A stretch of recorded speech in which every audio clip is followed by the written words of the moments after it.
RTC depot manager మొండి వైఖరికి నిరసనగా ఎన్ఎంయు ఆధ్వర్యంలో కార్మికుల ధర్నా. వాకాడు ఆర్టీసీ డిపో మేనేజర్ మొండి వైఖరికి నిరసనగా నేషనల్ మజ్దూర్ యూనియన్ ఆధ్వర్యంలో శుక్రవారం కార్మికులు ధర్నా నిర్వహించారు. ఉన్నతాధికారుల ఆదేశాలను అమలుపరచకుండా తిప్పే మేనేజర్ సొంత నిర్ణయం తీసుకుని కార్మికులను ఇబ్బంది పెడుతున్నారని డిపో మేనేజర్కు వ్యతిరేకంగా కార్మికులు నినాదాలు చేశారు. ఈ సందర్భంగా ఎన్ఎంయుఏ వాకాడు డిపో అధ్యక్షులు ప్రశాంత్ మాట్లాడుతూ, డిపో మేనేజర్ కార్మికుల పట్ల మొండి వైఖరి ప్రదర్శిస్తూ కార్మికులను ఇబ్బంది పెడుతున్నారన్నారు. ఇతర యూనియన్ల మాటలు విని డిపో మేనేజర్ సొంత నిర్ణయాలు తీసుకుని కార్మికుల పట్ల ఇష్టానుసారంగా వ్యవహరిస్తూ ఇబ్బందులు పెడుతున్నారన్నారు. కార్యదర్శి సంపత్, వర్కింగ్ ప్రెసిడెంట్ వంశీ, ఉపాధ్యక్షులు పురుషోత్తం, సురేష్, గ్యారేజ్ కార్యదర్శి శ్రీనివాసులు, డిపో కమిటీ సభ్యులు.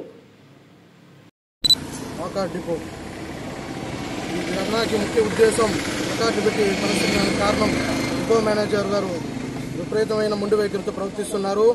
ఇతర అసోసియేషన్ మాటలు విని ఈయనకు సొంత నిర్ణయాలు తీసుకొని డిపోల ఉద్యోగస్తుల్ని ఇబ్బందులకు గురి చేస్తున్నారు. ఉద్యోగస్తులు ఆందోళన నెలకొంటుంది. డిప్యూటీ గారు, ఈడీ గారు, ఎండీ గారు ఇచ్చిన సర్కులర్ని పక్కన పెట్టేసి నేను చెప్పిందే చేయాలంటూ, నేను చెప్పిందే శాసనం అంటూ శాసిస్తున్నారు. ఉద్యోగస్తుల్ని కక్ష సాధింపులతో ఆప్షన్లకు గురి చేస్తున్నారు.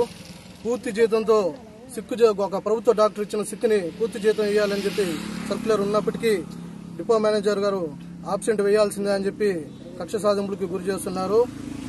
ఇదే డిపో మేనేజర్ గారు గతంలో వెంకటగిరి డిపోకి మేనేజర్గా బాధ్యతలు వహించారు. ఆ డిపోలో ఇదే వేధింపులు తట్టుకోలేక ఒక షెడ్యూల్ కులానికి సంబంధించిన ఒక ఏడీసీ ఆత్మహత్యకు గురై చనిపోవడం జరిగింది. ఆ ఆత్మహత్య కారణాన్ని దృష్టిలో పెట్టుకుని ఇతర అసోసియేషన్ వాళ్ళు ఇక్కడ మేము ఆ కేసు నుంచి మేము తప్పిస్తాము, మీకు న్యాయం చేస్తాము అని చెప్పి డిపో మేనేజర్ ఇక్కడ అనేక విధాలుగా లబ్ధి పొందుతున్నారు. ఇది సరైన పద్ధతి కాదు. ఏమన్నా మీ పర్సనల్ విషయాలు ఉంటే బయట తెలుసుకోవాలి, కానీ ఇక్కడ డిపోల ఉద్యోగస్తుల్లో ఆందోళన నెలకొనే విధంగా ప్రవర్తించకూడదు. ఇప్పటికైనా ఈ సమస్యలన్నీ మీరు పరిష్కరిస్తారని చెప్పి మేము అందరి ముందు తెలియజేసుకుంటున్నాం. ప్రభుత్వ డాక్టర్ ఇచ్చిన సిక్కి పూర్తి జీతంతో కూడిన సెలవు మంజూరు చేయాలని సర్కులర్ ఇచ్చినప్పటికీ డిపో మేనేజర్ గారు దాన్ని పొంగలో దొక్కి ఏమీ చేయకుండా అట్లే ఆబ్సెంట్ రూపంలో క్రియేట్ చేసి కార్మికులకి జీతం కట్ చేసి ఆబ్సెంట్ వేయకూడదని తెలియజేసినా కానీ డిపో మేనేజర్ కక్ష సాధింపులు ఆబ్సెంట్ వేస్తున్నారు.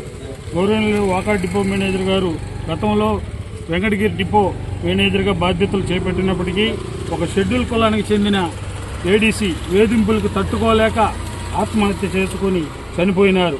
దీనిని ఇతర అసోసియేషన్ వారు దీన్ని బయటేస్తామని, ఈ కేసు నుంచి మిమ్మల్ని కాపాడతామని, పూర్తి బాధ్యత మాకు ఉంటుందని చెప్పి వాళ్ళని వాడుకొని డ్యూటీల విషయంలో మరి ఏ ఇతర సమస్యల్లో కొన్ని విషయాలతో లబ్ధి పొందుతున్నారు.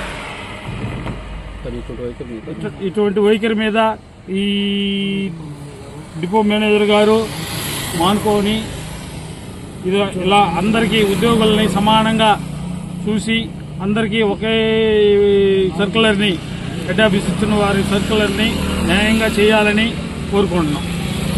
గ్యారేజ్ కార్యదర్శి ఏదైతే ఈ డిపో మేనేజర్ గారి యొక్క మొండి వైఖరి యొక్క దానికి తెలియజేసుకుంటూ గత నెల 29వ తేదీ ఏదైతే గౌరవ డిపో మేనేజర్ మెమోరాండం ఇవ్వడం జరిగిందో ఆ మెమోరాండం మీద ఎటువంటి స్పందన లేని కారణంగా పలు దఫాలైనటువంటి ఉద్యమ కార్యక్రమాన్ని మేము సేకరించడం జరిగింది. అందులో మొదటగా ఎర్ర బ్యాడ్జీలో పెట్టి నిరసన చేసాం, అయినా స్పందన లేదు. తర్వాత మళ్ళీ ధర్నాలు 2 రోజులు పిలిపించి చేసాం, అయినా కూడా మేనేజ్మెంట్ వారి స్పందన లేదు. ఈ రోజు ప్లకార్డులు పెట్టి మన నిరసన తెలియజేస్తున్నాం. డిపో మేనేజర్ యొక్క వైఖరి ఇదే విధంగా కొనసాగితే కూడా ఇంకా ముందు కూడా ఇంకా ఉద్యోగం ముందుకు తీసుకుపోతాం కూడా మేము అందరం కూడా ఇదే విధంగా కట్టుబడి ముందుకు పట్టడం తెలియజేస్తున్నాం. ప్రధానంగా ఈ యొక్క డిపోలో ఉన్నటువంటి ఏదైతే సమస్యలు అయితే ఉన్నాయో నూతన చాట్లు వేయాలా, అదేవిధంగా డిపో మేనేజర్ గారు మొండి వైఖరికి వ్యవహరిస్తూ ఏదైతే చార్ట్ డ్యూటీలు అయితే ఉన్నాయో ఆ చార్ట్ డ్యూటీలు తిప్పకుండా వాళ్ళని డివియేషన్ చేస్తూ మా కార్మికులను ఇబ్బంది పెడుతూ చేస్తూ ఉన్నారు.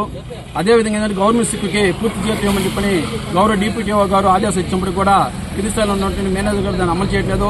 అదే మహిళా ఉద్యోగులకి నెల 3 రోజులు సెలవులు ఇవ్వమని చెప్పని ఆదేశం ఇచ్చినారు. వాళ్ళ సెలవులు ఇవ్వమని చెప్పని అడుగుతూ ఉంటే ఏడీసీ గారు ఏంటంటే మీకు ఇబ్బంది ఉందని చెప్పని వాళ్ళ వైఖరి ఆ విధంగా ఉంది. ఇటువంటి సమస్యలన్నీ ఉత్పన్నమైతే మేనేజర్ గారు దీనికి బాధ్యత వహించాల్సిన కోరుతున్నాను. అదేవిధంగా ఈఎక్స్ 15 EX 20 షెడ్యూల్స్ ని ఈ మధ్యకాలంలో మార్పు చేసి వాటిని ఆర్డినరీగా తిప్పుతూ ఉన్నారు. ఆ తిప్పడం వల్ల గతంలో 30,000 వస్తున్నటువంటి ఆ సర్వీస్ కి ఈరోజు సరాసరి 20,000 పడిపోవడం జరిగింది. ఈ విధంగా ఒక బస్సుకి 10,000 రూపాయలు తగ్గిన వల్ల 2 బస్సుల మీద రోజుకి సరాసరి 20,000 తగ్గుతూ నెలకి మీద 6 లక్షల రూపాయల నష్టం వాటిల్లుతోంది. దీనికి కూడా బాధ్యత ఈ డిపో మేనేజర్ గారే వహించవలసి వస్తుంది. మేమనేది ఏంటంటే సంస్థకు ఆదాయం వస్తుంది, డిపోకి ఆదాయం వస్తుంది అంటే వాటిని మీరు తిప్పినా కూడా మాకైతే ఇబ్బంది లేదు. ఈ రోజు అది నష్టం జరుగుతుంది కాబట్టి వాటిని యథావిధిగా తిప్పమని కూడా మేము తెలియజేసుకుంటున్నాం. ఇటువంటి సమస్యలన్నిటి మీద కూడా మేనేజ్మెంట్ ఇప్పటికైనా మన డిపో మేనేజర్ గారు స్పందించి ఇప్పటికైనా సానుకూల వాతావరణంతో మమ్మల్ని చర్చలు పిలిచి మొన్న 2 రోజుల క్రితం కూడా ఇంకా ఉన్నటువంటి సమస్యల మీద కూడా మళ్ళీ కోరుకుంటూ అవకాశం ఇచ్చిన డిపో కమిటీ ధన్యవాదాలు తెలియజేస్తున్నాం.